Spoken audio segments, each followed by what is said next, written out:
Can you explain to me who Hamas is? Sorry to cut you off. Hamas, Hamas, Hamas is the local branch of. You don't have to be politically correct, Andy. I'm not going to be politically correct, but I'm not going to be politically correct. So, Hamas is the local branch of the Muslim Brotherhood. It is everything that we have come to associate with the concept or the phrase radical Islam. The organization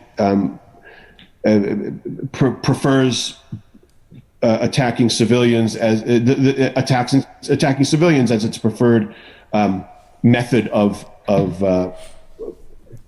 fighting for Palestine. Let me say it like that.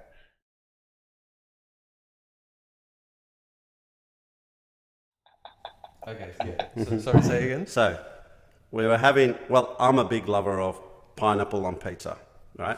And I think I love you anyway. Anyone that doesn't like pineapple on pizza has major issues. So do you.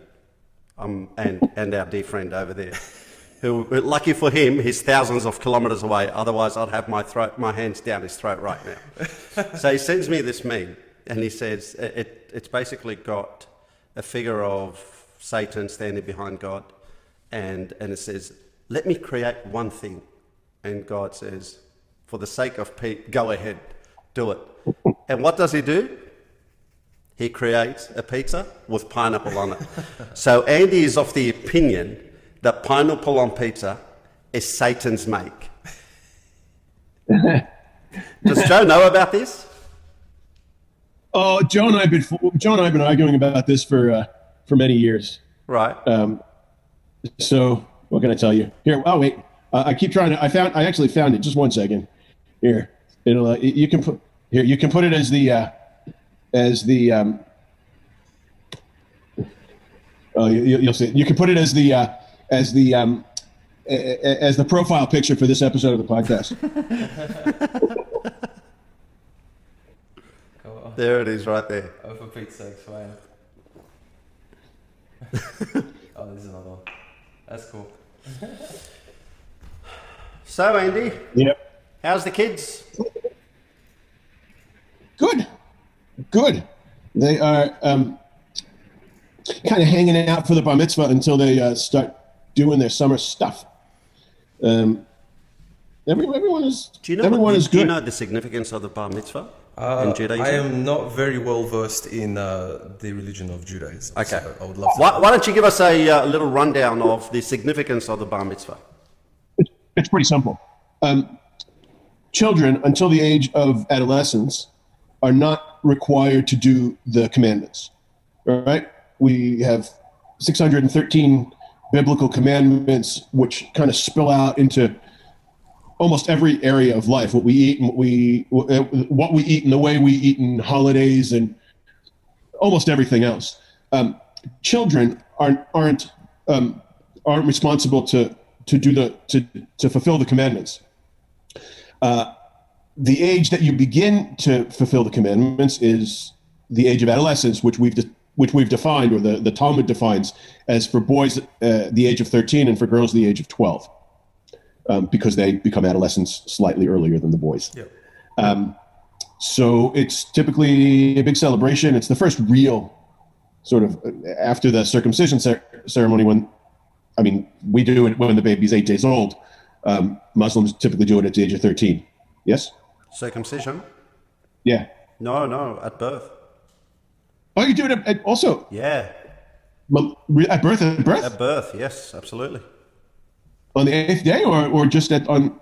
No, it doesn't have to be on the 8th day. There's no certain day, but the earlier the better.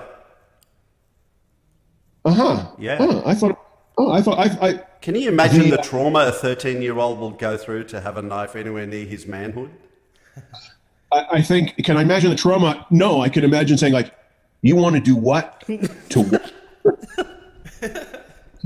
As I said, run this by me one more time.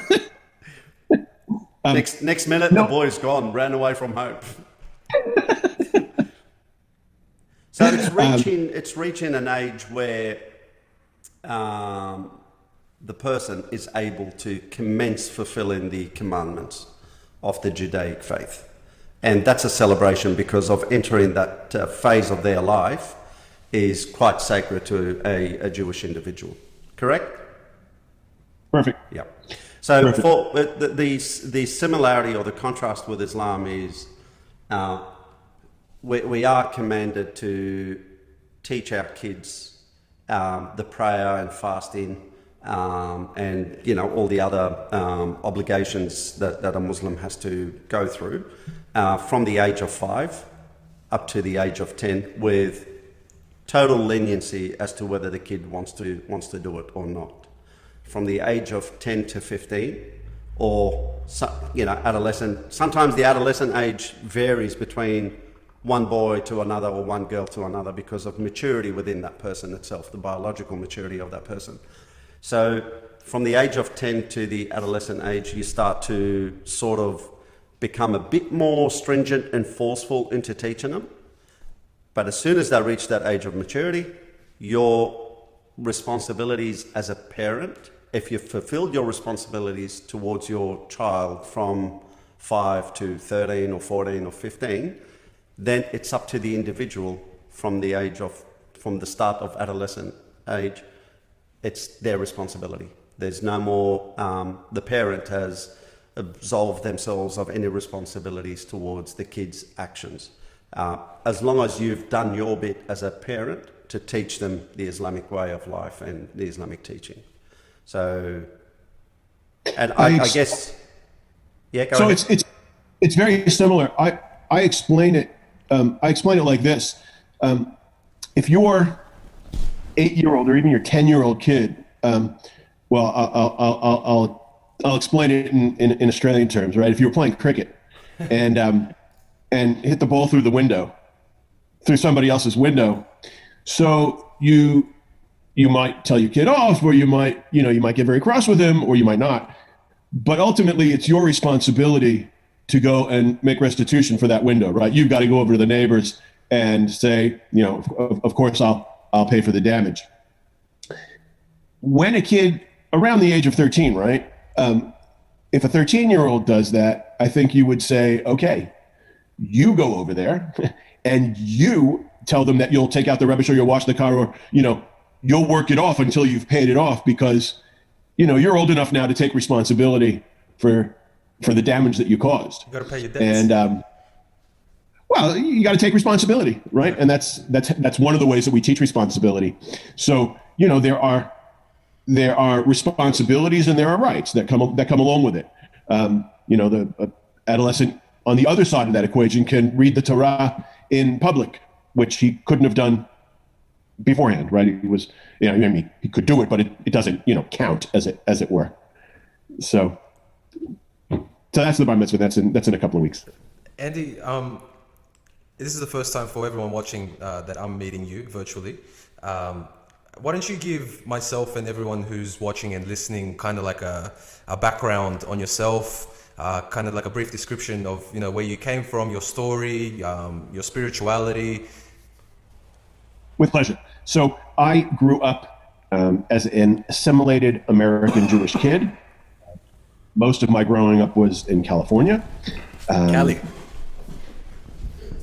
Yeah. Gosh, I didn't mean to make Khaled choke. No, I don't know. He just left the room. He's no, I know. He'll be back. That's all right. So I grew up in an assimilated American Jewish family. I did not grow up observing Shabbat, the Sabbath, or eating kosher food. As a teenager, I began to read, and I began to read a lot. And it was very, very meaningful to me. And then it just snowballed. And the more I read, the more inspired I became by Jewish writings, secular and religious writings. After which I began to adopt more and more Jewish practices. I started eating kosher food, or I guess more correctly, I started refraining from eating blatantly non-kosher food.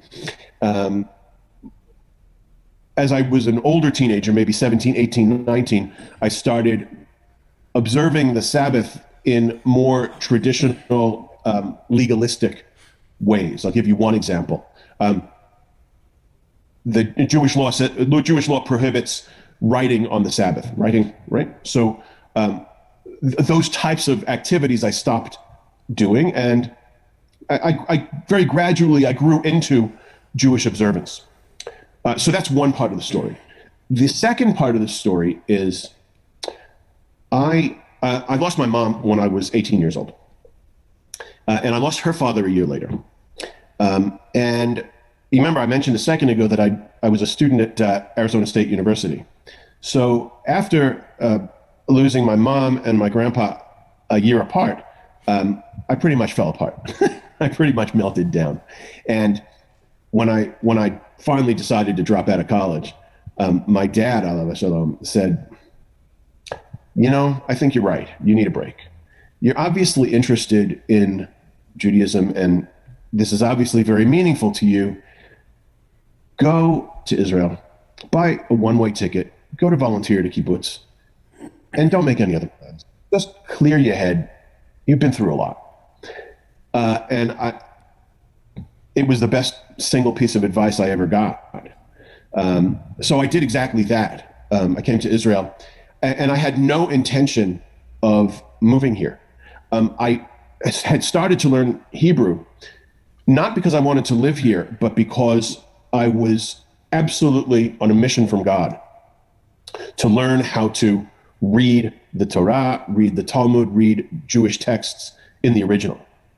And thank God I'm able to do that now. So that was how I got to Israel to begin with. And now I'll tell you a story. I don't think I've told Khaled this. So I was here for about a year, and I cleared my mind, and it was all good. And I was ready to go back to California to resume my studies and, to get back on with my life. So I booked a ticket home, and when I checked in for the flight, I checked in for the flight and it was fine. And at the time, I walked down a flight of stairs to go and there was we only had buses. You would get on a bus that would drive you out to the plane. And I did all that. It was absolutely regular. Something happened on the 2-minute bus ride that I can't explain. But when I stepped off of that bus, at the foot of the ladder up to the plane, I was overcome with this wave of certainty, like at the deepest place of my soul, this knowledge that this was my home. Wow. And in a certain way, although English is my mother tongue, I find myself not infrequently much more equipped to express myself in Hebrew. And so I was a bit stunned. Now, the Hollywood version of the story would have it that I looked up at the plane and decided not to, I can't go back. Moses showed himself to you. Had I in fact done that, it would have created a huge security incident at the airport, which I really didn't fancy. So I went back to California, finished my studies. I had 2 years left. I finished my degree in music, and then I came back, met a girl, got married, and I have lived here for the better part of 30 years. Wow, 30 years. Khaled and I almost went like this. Almost. Well, you went from Syria to Australia in 1990. That's right. Right. So I was the end of 1993 that I got here. Yes. Yeah. So that's chapter 2, and I guess chapter 3 is chapter 3 is that I grew up in the Sesame Street generation. I was born in June of 1969, and I grew up in New York. As a little kid, I lived in New York City, and we lived around a big courtyard, and in the courtyard and at nursery school, even in school, there were the other kids and the other families were every color of the rainbow. There were black kids and Chinese kids and Jewish kids and, kids from everywhere. And that was normal, right? That was entirely normal. And that's the way I grew up in California as well. I had, when we moved to California, I had friends from Spanish-speaking homes and Tagalog, Filipino friends, and I had one friend from Indonesia. I had another kid, I believe he was at my bar mitzvah, who was from Iran. And I would love to know now if his family was a Jewish family. Remember, this is 1982, was my bar mitzvah. I would love to know if he was a Jewish refugee from the Islamic Revolution in Iran or a Muslim refugee from the Islamic Revolution, of which there were many, many. But it was completely irrelevant to me. And so so interfaith relationships were part of my life from the get-go. And when I made Aliyah, when I came to Israel, I expected just to transfer that here, and in many ways I did. I have amongst my Jewish friends in Israel, and very quickly, I have close friends that are native English, Spanish, Portuguese, German, and Russian speakers. I can't think of any other languages. And in many ways, I rebuilt this rich multicultural life in Israel. Andy, whereabouts in Israel are you? So I am in the heart of the conflict. I live in the West Bank, halfway between the old city of Jerusalem and the old city of Hebron. So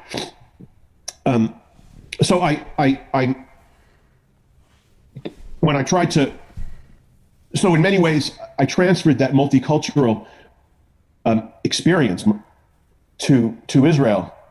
But when I tried to reach across the conflict line to the Palestinian world. Now we're talking 1994, 95. And the Oslo process was going as strong as it was going to go. But the anger and the frustration and the suspicion on both sides of the table made it absolutely impossible to talk. And I made several attempts during the 1990s and into the 2000s, into the early 2000s, to form relationships on the other side of the conflict line, and they just would not go anywhere. When you say conflict line, what do you mean? I mean the conflict line between Israel and the Palestinians. So there's actually like a place where you're from, where there's like one side is Palestinian, one side is... I mean, look, Israel is one of the most segregated countries in the world, not by law, but by design. There are Arab villages around, and there are Arab villages around, and there are Jewish villages around. In Jerusalem, there are Jewish neighborhoods and there are Arab neighborhoods. There's no wall preventing you from going from one population going shopping. So it's not like East Germany and West Berlin, East Berlin. No, it is not like that. Yeah, it is not like. There are places between sovereign Israel and Judea and Samaria and the West Bank which do have a separation wall. That's in the last 15 years, and it came about as a response to the Aqsa Intifada of 2000 to 2004 or 5. Anyway, so just to end off, I tried to reach across. So when I refer to the conflict line, I don't mean a physical barrier. I mean the conflict itself. The conflict itself. So I tried multiple times, never really got anywhere. In the probably 2003, 4, something like that, by my estimate, 90% of Israelis at the time said, "You know what, guys? We've done what we can, and this is what we got back from you." So I'll tell you what, we're going to build a wall. We're going to have our country and have our economy. We're going to get behind it and we're going to defend ourselves. Have a nice time and let us know when you want to talk. That's the way it was. I think that's the way it still is for a majority of Israelis. For me, it never really sat well. And driving past Arab villages or driving up to Tiberias and driving all along the Jordan Valley with, 200 kilometers of an 8 kilometer difference between us and the Jordanian side of the river. Curiosity got the best of me. And I used my profession as a journalist, which I'm not really anymore, to get back into it. But this time, I a reporter's stance, which was shut up and listen. Stop talking. This is what I love about it. And so that's what I try to do. I try to just so that's where it's gotten. In 2014, there were 3 Israeli teenagers that were kidnapped by Hamas. It was an enormous national trauma. Can you explain to me who Hamas is? Sorry to cut you off. Hamas is the local branch of. You don't have to be politically correct, Andy. Just. I'm not going to be politically correct, but if I'm not going to be politically correct, just tell me if I say something that's incorrect. Yeah? Yes, sir. Okay. So Hamas is the local branch of the Muslim Brotherhood. It is everything that we have come to associate with the concept or the phrase radical Islam. The organization prefers attacking civilians as attacking civilians as its preferred method of fighting for Palestine. Let me say it like that. And there is so much. That's a whole separate podcast, which I'd be more than happy to have. But in any event, in the summer of 2014, 3 boys were kidnapped and subsequently murdered. It was an enormous national trauma. And that's in general. There are 2 things that made it way more personal for me. One is that they were kidnapped 5 kilometers from my house. Okay, they were kidnapped 5 kilometers from my house, and 2 of the boys were 1 year above my older son in school. So my kids didn't know the boys, but my 2 big boys knew kids that did know them, right? It was close to home. It was a lot closer to home than you know. Yeah. One of the boys that was kidnapped was called Gilad, which is the name of my oldest son. Yeah. Yeah. It was the trauma. I don't really know how to describe the trauma on a national level, on a personal level. However, at the time, while the boys were missing and the IDF was doing this massive manhunt to find them, I heard about a group of Israelis and Palestinians who were getting together to pray for the safety of the boys. There was nothing political about it. We were free to disagree and to argue about politics, but they were praying for the safety of the boys. And that was an opening for me to say, okay, if there are Palestinians that can pray for the safety of these 3 boys, I have people to talk to. Then that's a table. There's a conversation to be had. So I took my shut up and listen to that prayer service, and I kept it there. And if we fast forward, I don't know how many years. When did you and I become friends, Amo? 3 years ago? Yeah, about that. Something like that. Yeah. So on a Jewish Muslim Facebook group that Khaled and I are both part of, Khaled posted a video of anti-Zionist ultra-Orthodox Jews. and said, I've never heard about these guys. Like, who are these? What is this? I'm interested. Just for some background information, the ultra orthodox Jewish person that was speaking in that video is completely against the Zionist movement, and stated that the state of Israel is an illegal state because the fundamentals of Judaism is that God has exiled the Jews from around the world and has said that you will remain stateless. So this ultra-Orthodox person that was speaking was saying that this is the fundamental of Judaism, and in a way he puts it that the fact that the Judaic faith has survived for over 5,000 years without a state, that's the sheer strength of the Jewish faith. And so the development of the state of Israel is against the Judaic faith. That's what that ultra-Orthodox person was saying. Right. So that is certainly that's a good summary, and that is certainly a view in the Jewish world. So Khaled just put this video there and said, like, what is this? I've never heard Orthodox Jews speak like this. Can somebody explain it? So I wrote and I said, well, I can explain it to you, but are you asking a question or are you looking for a club to beat Israel with? And he said, no, it's a real question.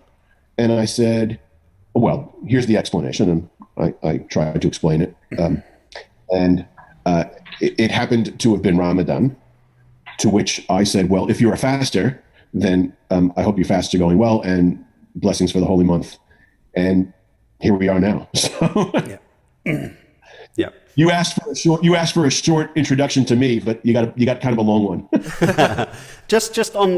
You touched base on a couple of points, and I just wanted to clarify one thing for the audience. I know the phrase radical Islam is widely used by many people, and that is an incorrect phrase, right? It's an incorrect reference.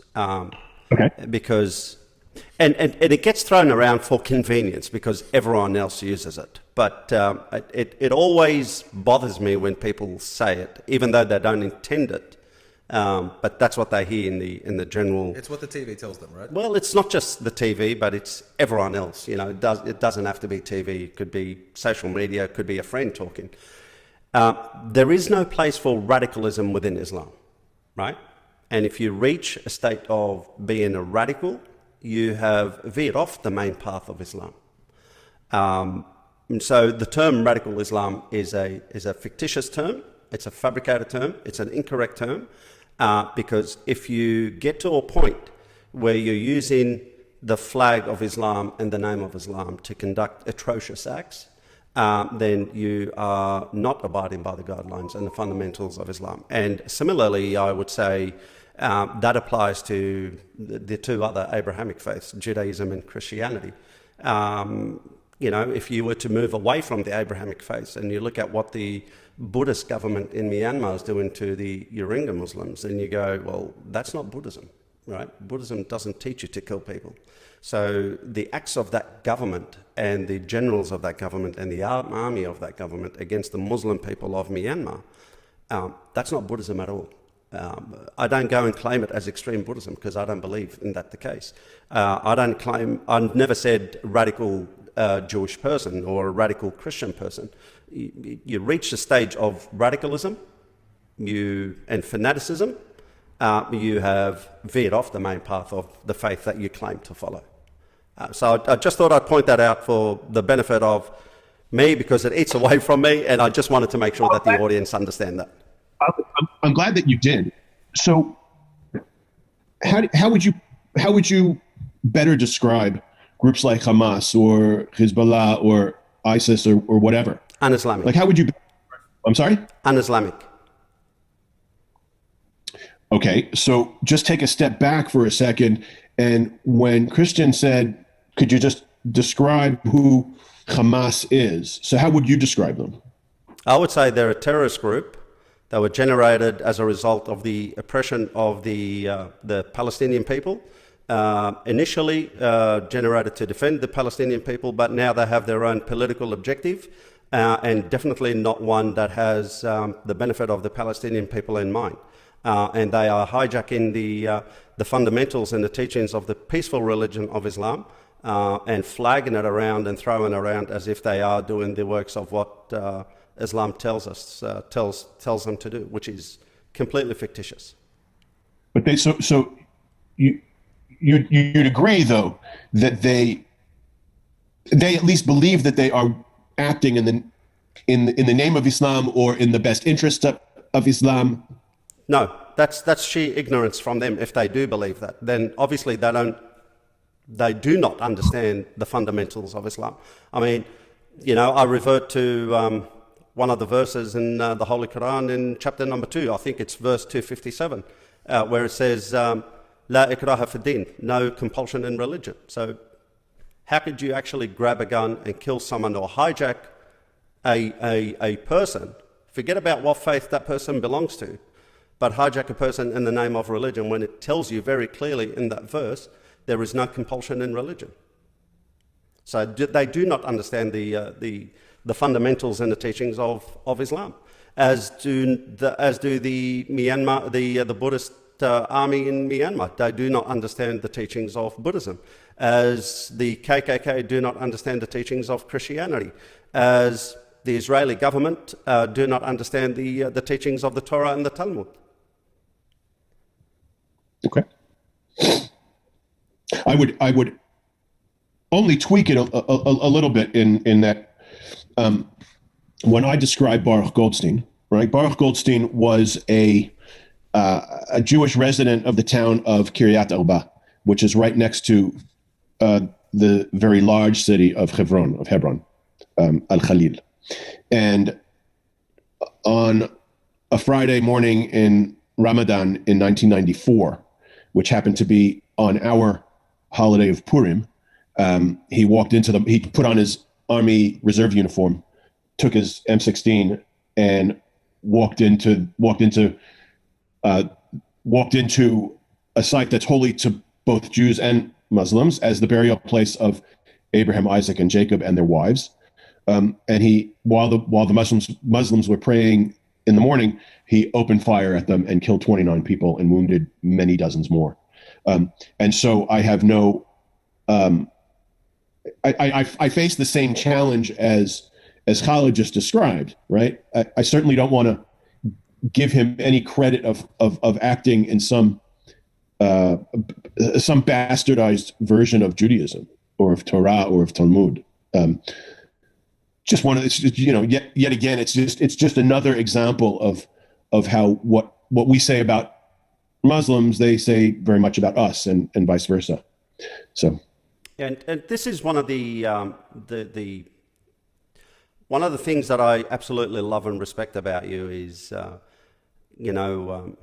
I can happily and safely say what I want, and that gentleman, Andye, just sits there and listens, and I can reciprocate with him as well, and we always have a dialogue, and not a monologue where we're screaming at each other, and we listen with our ears and not with our mouth, right? Yeah, so that's important, right? Because even Andye said before that he was looking for people to have that dialogue with, and no one wanted to talk. Is that right?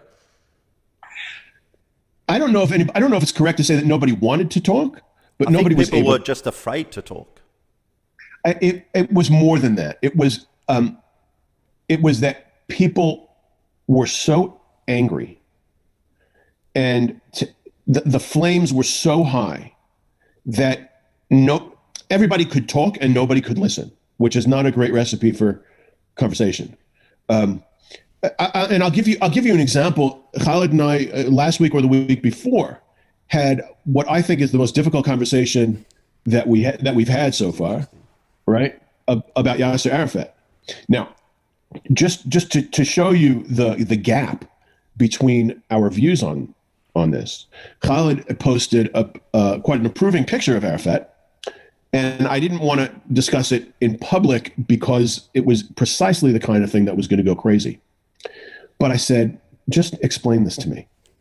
Right? I'll try as hard as I can not to be judgmental. Just explain it to me. But before we did, I said, You were stunned. well, no, before we did. So Khaled said, well, what do you think of him? And I said, sorry, let me be Jewish for a second. What do you think I think about him? And Khaled said, I think, Andy, you would describe Arafat as being an extremist or a radical as a young man and a peacemaker as an older man. Yep. And I said, not so much.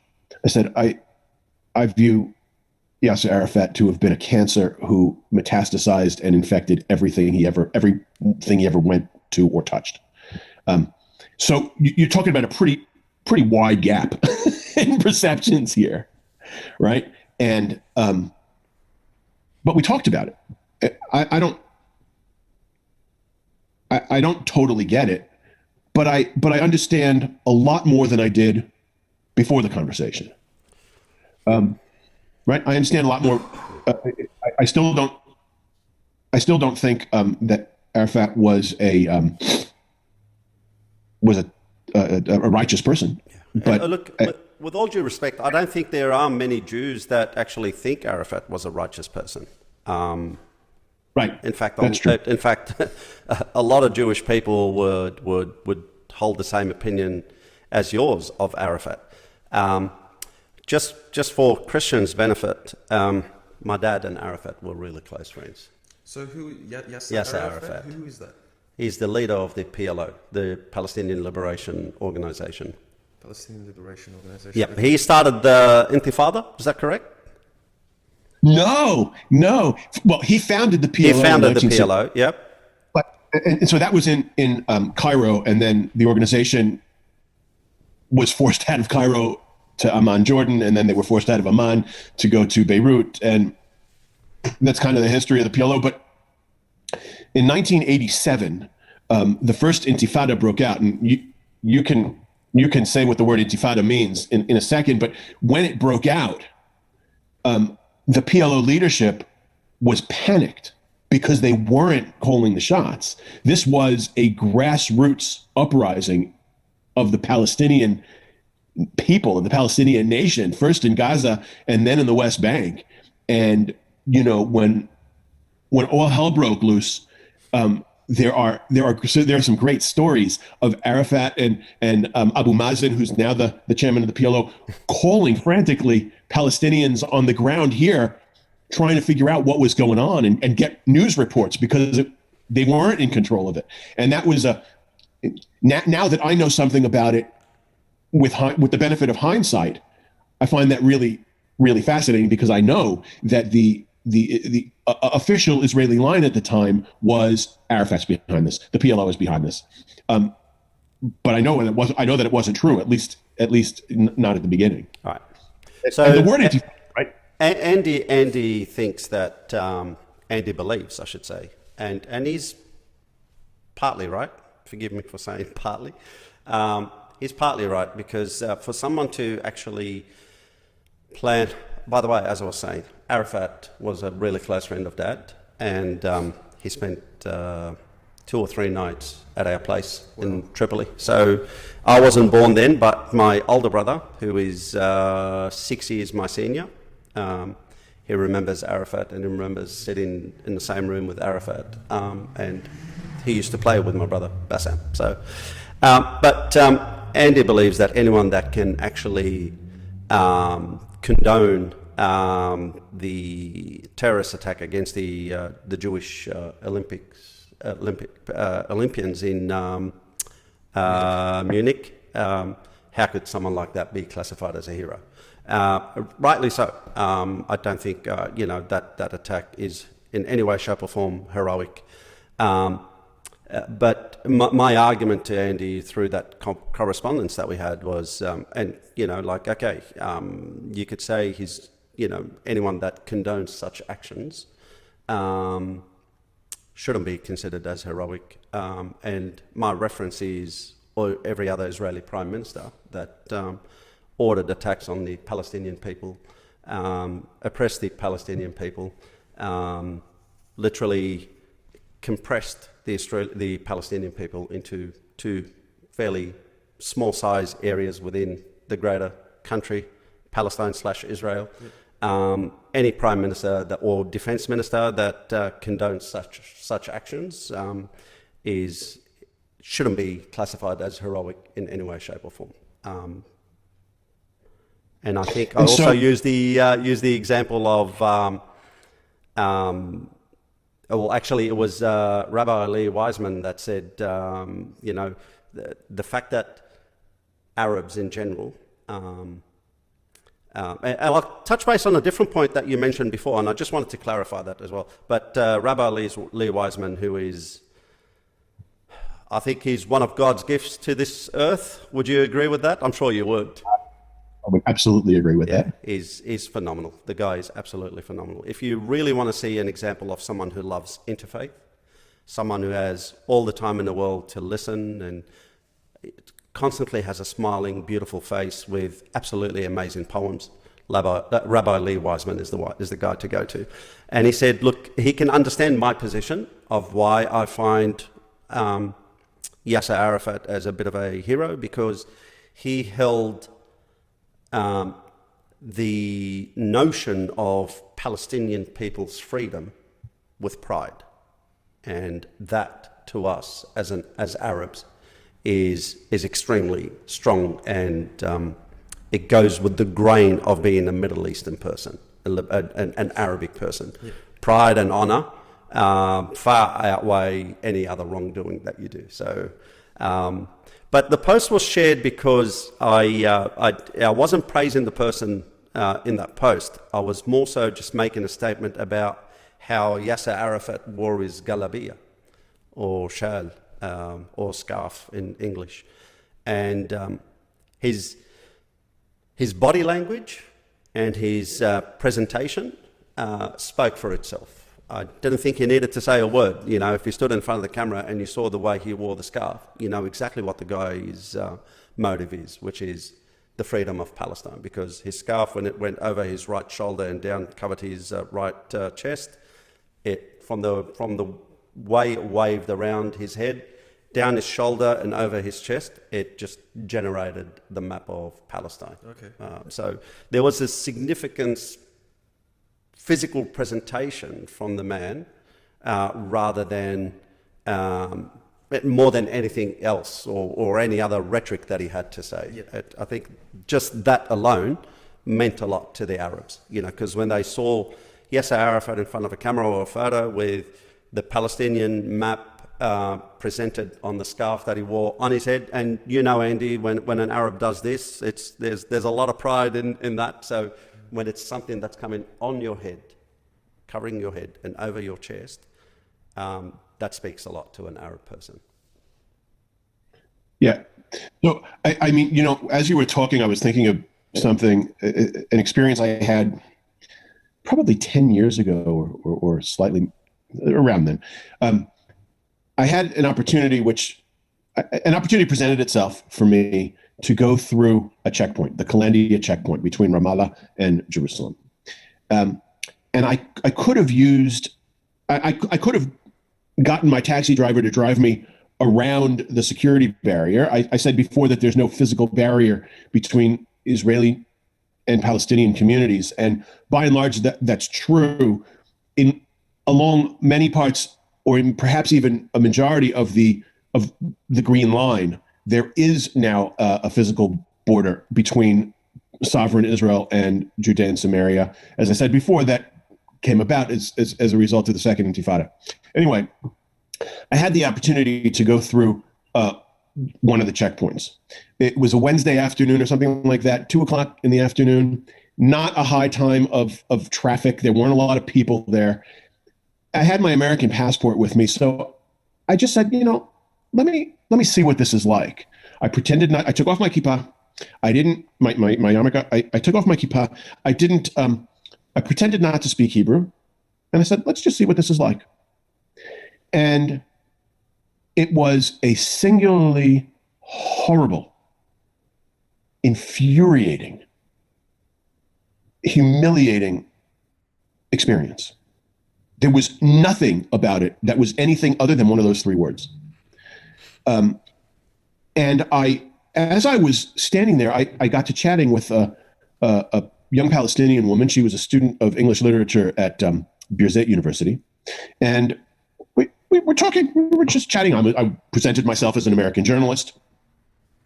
And as I entered the checkpoint itself, the soldiers started screaming at me through this loudspeaker that you could barely hear anything. Now, I knew what was going on, but I pretended not to. And she helped me. She said, they're telling you to do this and do that. And I did all that. I did what she told me to do, and I got through. It was absolutely fine.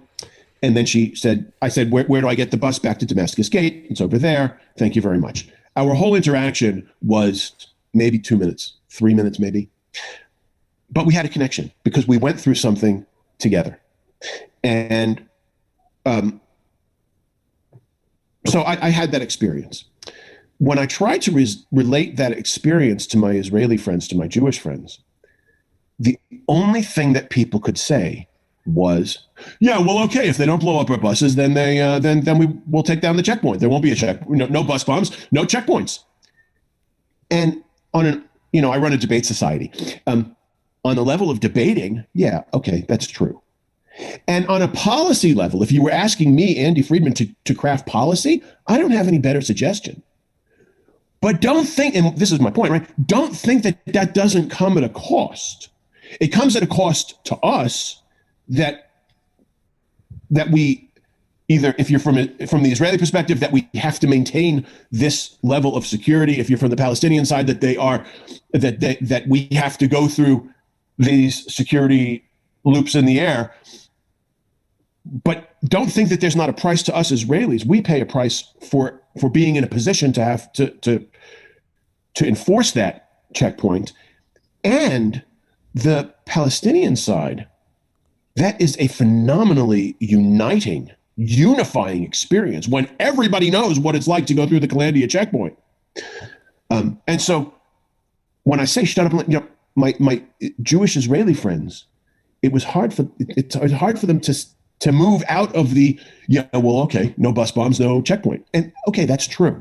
But there's something more there. There's a human experience on both sides.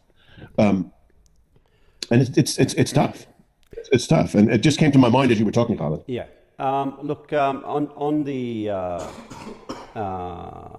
I guess you asked a question about the word intifada was mentioned. Yeah. And I just did a translation of Arabic to English to give Christian the right meaning of intifada. And I know what intifada means in Arabic. I just wanted to make sure that I gave Christian the right translation. Now, the word intifada means uprising. But the way my father, Allah yarhamu, has explained intifada to me is,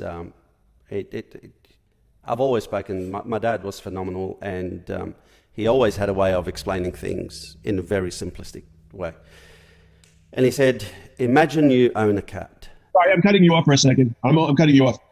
I know you, and in a certain way, I know your late father, Allah yarhamu. Thank you. He did not explain things in a way that was simplistic. He explained very deep and meaningful concepts in a simple way that were easy to digest and understand, but they were in no way simplistic. Thank you. Thank you. I really appreciate that, Akhi. He said, imagine you own a cat, and you always throw this cat in the smallest of rooms for hours on end. And you do it repeatedly, time after time after time after time. And he goes, no matter how much you feed that cat, no matter how many toys you feed that cat or give that cat, if you're always going to throw it in that small room, as soon as you open that door, it's going to rise at you, it's going to attack you, and it's going to hurt you. And that's what the intifada is. It's the uprising of the Palestinian people due to the oppressive state that they're forced into. I am not condoning bombing buses. You know me, Akhi. I absolutely hate violence, and I never, ever condone any form of violence whatsoever. But if one, as an engineer, and when we look into, if we have an incident and we do an investigation into an incident, and this stems from air flight engineers and air flight accidents and so on, they do a taproot analysis. They call it a taproot analysis, where they ask the 5 whys.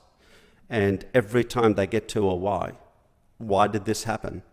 They develop what they call root causes for that why. Okay. And then each one of those, they ask why. So they delve further and further into it. Yeah. And it's called the 5 why process. And when you look into the root causes of the Intifada, it is, or the root causes of the bombings of buses and so on, it's because of the depressed state that the Palestinian people are put into. Now, I say Palestinian people, and I don't say Muslim people, because I think it's not just Muslim people that are being oppressed, right? I think Palestine is a concoction of many different faiths, and it's an oppressive state for the Palestinian people, irrespective of what faith that person is. So you do the taproot analysis and you develop the root causes, and there's a good, I won't say a good reason, good is not the right word, but if there is a reason for these atrocious attacks, it's the oppression of the Palestinian people and the occupancy of their land. Can I have a second? Sure. I don't want to put words in your mouth, but I'm going to. Yep, go ahead. If I understood you correctly, I think without excusing atrocious acts, what you seem to be saying is that you can at least understand the process of how they bubbled up. Yep. Right? Is that I get that, and I think this topic itself, I think, is another conversation which we should have on another podcast or whatever. The word intifada itself was the point that I was trying to make earlier, because it's I don't speak Arabic, but my understanding of the word and the nuance of the word intifada is that it was almost like a spontaneous combustion, right? Now, you said that, something that spontaneously combusts, it wasn't really spontaneous at all, in the sense that it had been prepared and it had been building and building and building, and all of a sudden it's been brewed. Yep. It's been brewing. So in that sense, in 1987, in what we call the first Intifada, that was actually an Intifada, because it doesn't appear to have been planned in any centralized way. It was sparked by a car accident that led to protests, which led to the roof blowing off all of Israel Palestine. That was remarkably different to 13 years later, in September of 2000, when we've come to call the events of September 2000 the second Intifada, or the Al-Aqsa Intifada, but it doesn't seem to have been an Intifada at all, in the sense that it wasn't a spontaneous thing at all. It appears to have been kind of planned, or if not planned, then prepared for. Well, I mean, you're talking about years of. Again, I use the word oppression, and I'm going to keep using the word oppression, and until I stop breathing.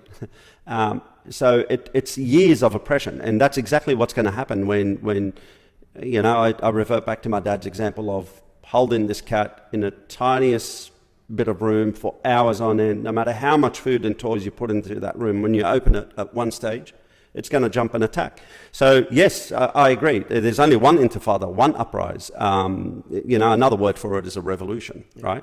But the meaning or the sentiments of Intifada as time went on, that got diminished because everything that you did, or everything that the people did, was planned. Because all the while, as time passes on, their land is getting smaller.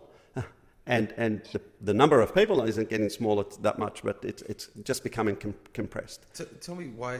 So, please forgive my ignorance. I'm very not well educated in this topic, but can you tell me when this all started happening? Because I know World War II had a big significance in this, but when?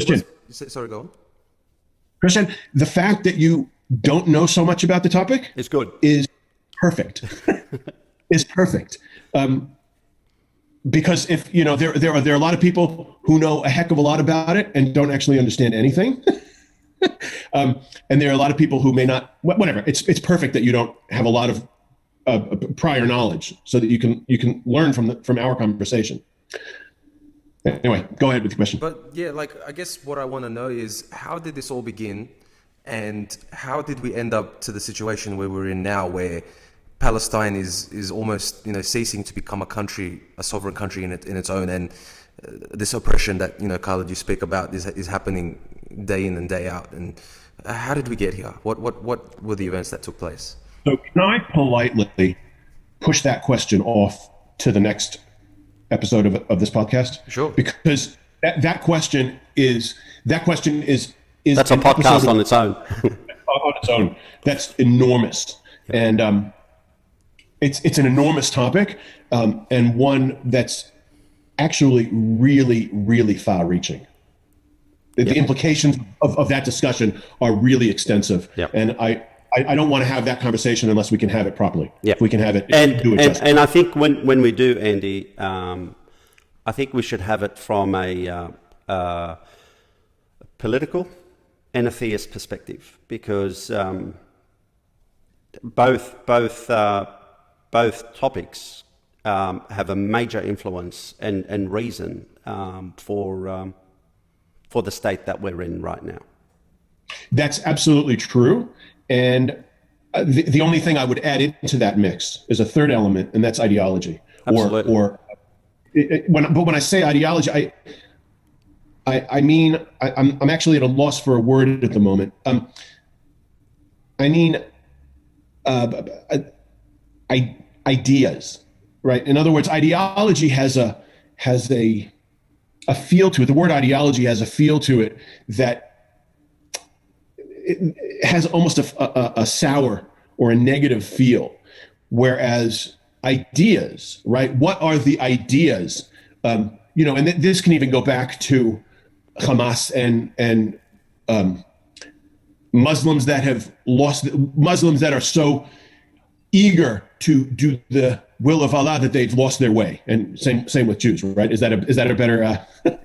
Thank you.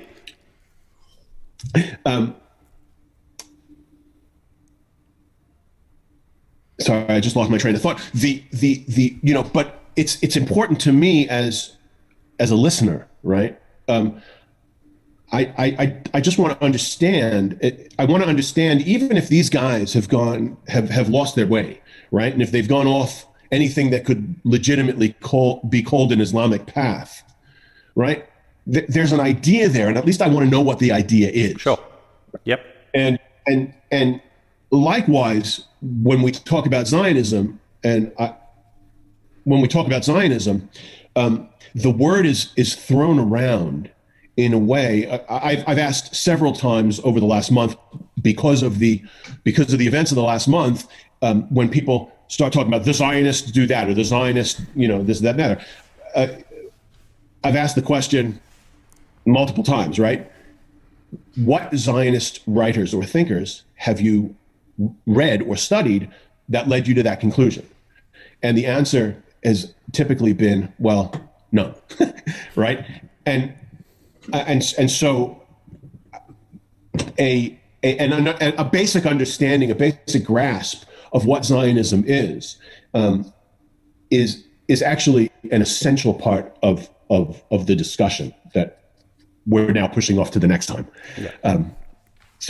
But that's a really, really sensitive topic. But I think what you'll find is when we have, go ahead. It's a sensitive topic. The fact that it's a sensitive topic almost feels like a scapegoat. right? In the sense that, in the sense that, well, someone defined to me as Zionists said, I haven't read the Zionist authors and thinkers and writers, but Zionism to me just means people that want to steal other people's land, right? And so I said to the person politely, I said, look, just permit me to suggest that there might be something a little bit more thoughtful and deep than, well, I want your house, so get out of it. Yeah. So anyway, I think I appreciate that it's a sensitive topic. I get that. And so my goal is at least on this very narrow topic, is to present Zionism in a way that will both be understandable and perhaps even somewhat compelling, or without a goal of converting anybody to, right?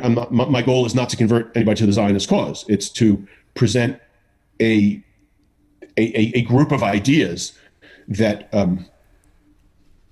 we can then talk about. Yep. That's all. Look, Andy, I think till this day you're surprised of me being a Salafi Muslim. Would that be correct? No. Oh, so you've accepted it now. Thank you. Why do you? No, I describe you to friends of mine. I describe you as, a an ultra orthodox Muslim.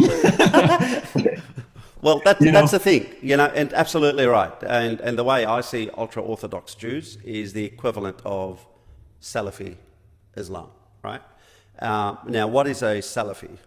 There is a wrong perception and misunderstanding of the faction, call it faction, although I hate to use the term, the Salafi faction of Islam as being fanatics. And I say, no, we are fundamentalists, we're not fanatics. And there's a whole incorrect a misconception that correlates fundamentalism with fanaticism, and that's wrong as well. Again, I go back and look at it from an engineering perspective. Fundamentals is the basis, right, and first principles. So when someone follows an ideology or a theology or a principle, and if you go back to the basis of that principle, therefore you are a fundamentalist, because that's the fundamentals of that principle. So as a Salafi, I follow the fundamentals of Islam. And that means I follow the guidelines of the Quran, verse by verse, and the teachings of the Prophet Muhammad, peace be upon him. So I am a Salafi, and the equivalent to a Muslim Salafi is an ultra-Orthodox Jew. So yes, you're right, I am an ultra-Orthodox Muslim.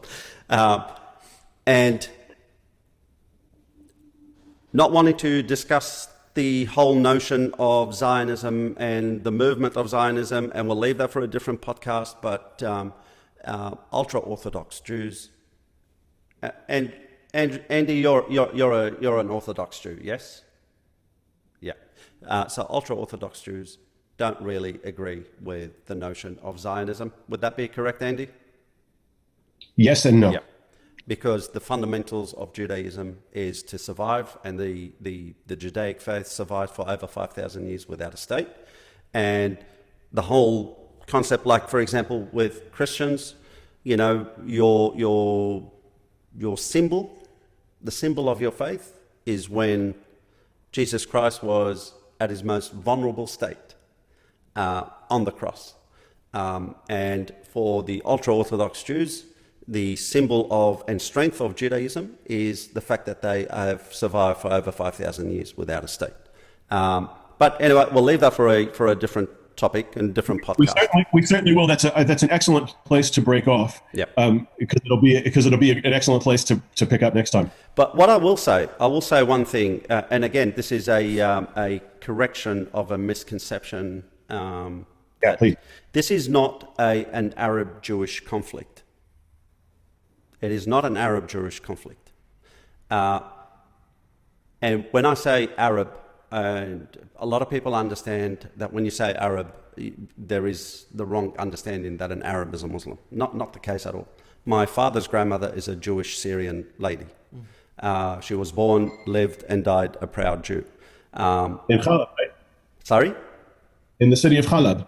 And now in the city of Damascus, the town of Bab Oh, she was in Tuma. Damascus. I thought she was in Aleppo. I thought she was in Aleppo. In the city of Bab Tuma. So the whole notion of an Arab meaning Muslim, not right at all, right? And a lot of people would say, oh yeah, when I say Arab versus Jew, I'm talking Muslim versus Jew. Not the case at all. The conflict isn't Islam versus Judaism. Not at all. The conflict is Palestinians of the various theist faiths and atheists, if there are any atheists within Palestine, against the government of Israel. Right. It is nothing against the Jewish people. It is nothing against the people themselves. It's a conflict over land. It's a conflict. It's a political conflict, not a theist conflict. So it's not Muslims versus Jews. It's not Christians versus Jews. It's not Muslims versus Christians. It's not the case at all. It is purely over land, a political conflict, because within Gaza and the West Bank, the people that are suffering are of multiple faiths and not just Muslim faiths. And the people that are dying in Israel as a result of the bus bombings, they're not necessarily Jewish Israelis. There are Muslim Israelis. Would you agree with that, Andye? At least 25% of the citizenry of Israel is Arab. Yeah. Probably up to 30% Yep. already. I actually need to get moving, but I will. I'm happy that you said all that, not because I agree with it, but because it's a great place to pick up next time. I think that description. I think that there is merit in. I think that there's some merit in what you just said, Khaled, and I think it's too shallow to. I think it's not nearly comprehensive enough. I think it's way too simplistic in that way, and it's too simplistic to. It's not a simple puzzle here, and there are so many different elements of that are either inherently part of it or have been brought into it. Religion is part of it, and politics is obviously the overwhelming part of it, and rights versus responsibilities, and a million different things, a million more aspects as well. So we will pick up with that next time, and I am very, very much looking forward to it. Christian, thank you for giving me and Khaled the chance to sort of chat. No, the pleasure's all mine, and thank you for your time. It's and my we're pleasure. definitely looking forward to the next one where we can kind of delve deep into the different kinds of topics, so we can really get a good understanding of what's going on. Well, we certainly will. The next couple of weeks are going to be kind of busy getting ready for the bar mitzvah, but after that, I will certainly make myself available. So we will. We'll get it done. Yalla, boys. Inshallah. Thank you so much. Take care, Habib. Inshallah. Thank you, Andy. Stay safe out there. Shalom, akhi. Thanks. See ya. Cheers.